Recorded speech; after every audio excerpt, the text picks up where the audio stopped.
What's up, guys? It's Kat here from Upscale, and I'm actually in Los Angeles today. It is raining. Ironically, I'm with Charlie Puzzo, and they started a company, the Penthouse Jazz Club in Seattle, and it kind of feels like it's Seattle right now, but it's not. It's LA. And we're here at the Puzzo Palace to learn about Charlie Puzzo and his legacy and his father's jazz club in Seattle, and now their label and what they do. So welcome. Yeah, thank you for having us. We're going to take a look at his two-channel system.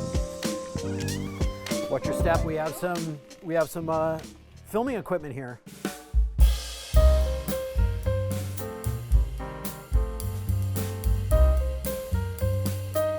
I built this place out for a sanctuary to listen to my music and be one with my collection. Right. Who is Charlie Puzzo? Who are you? That's a good question. I'm trying to figure that out. I'm now 50 years old, which is frightening. I am a collector at heart. That's why you and I met, because I wanted to have a system that I could play my collection on and really hear great, true two-channel stereo sound.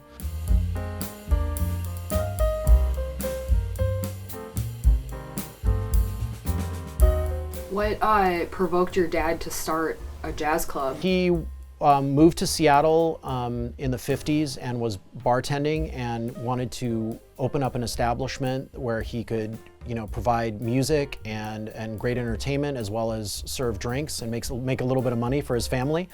And I think jazz was it was that time, right? 1960, 61, that was what was hot at the moment. The club is unique in the sense that it had a great sound signature. John Coltrane's Live from Seattle album, the original, was recorded in my father's club. I moved to Los Angeles from Seattle in 1991 to start in animation. I had an animation and visual effects career.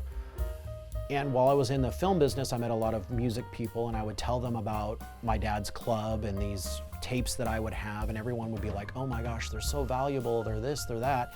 You should get a music, you get a recording deal, or you should talk to this label. And it took years, maybe 20, 30 years to find the right people to get this put out in the way that makes sense. As things progressed, I was like, well, I want a representation of everything that's in my collection. And I want to be able to play everything. Because I'm not a collector that collects things. I collect them to play them, and I collect them to trade them. I'm really more of I'm not a hoarder. That's important. That's an important statement, because everything has its price, and it's finding things and collecting things is important to me, and sharing that joy with other people.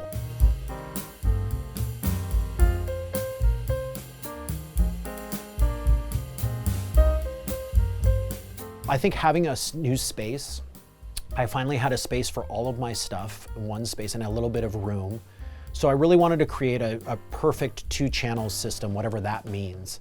And I found your videos online, and I started watching the videos and seeing that there's a way that I could afford to do this. I could sell some of my vintage gear and start piecing it together. Meeting you and Joel, I told you what I wanted to do. And I think basically I said, hey, I'm starting to release jazz music from my father's club, and I'm getting test pressings in, and I want a really great two-channel stereo system. And you said, okay, well, let's start with basics, right? We're gonna need speakers, an amp, and a turntable. And you guys set up 3 or 4 rooms for me. I was able to test out a bunch of different speakers, and I know not everyone has that ability to do that, but going to the listening rooms was so informative of what my final choice would be. Working with Joel, he brought me into the rooms, and we started looking aesthetically at speakers, because I have this kind of vintage vibe. And he goes, what are you drawn to, aesthetically first, and I was drawn to the Tannoys immediately.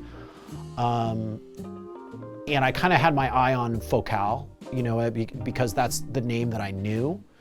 So I'd already kind of said that I wanted to listen to those as well. And so I think visually is just as important as some of you're buying something. I feel like I'm buying something. This is the last speaker I'm gonna buy. That's my mentality going in there, was this is the last one. Now that may not be true, but that was the mentality.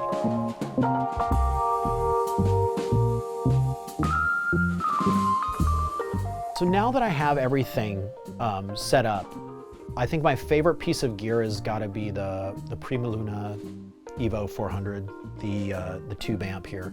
It's magical how it makes the system sound, and you can run anything into it. I can put an 8-track into it. I can put a Minidisc player into it. I can put a CD player into it. I'm going to put in a turntable with the most high-end phono stage, and everything sounds great in it.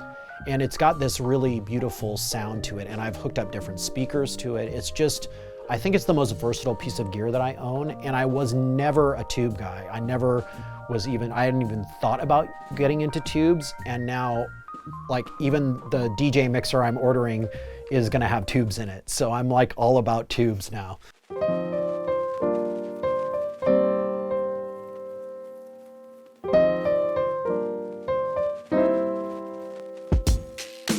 My upgrade to the Manley was a conversation we had for a long time. I think that's the other part of talking with you and Joel.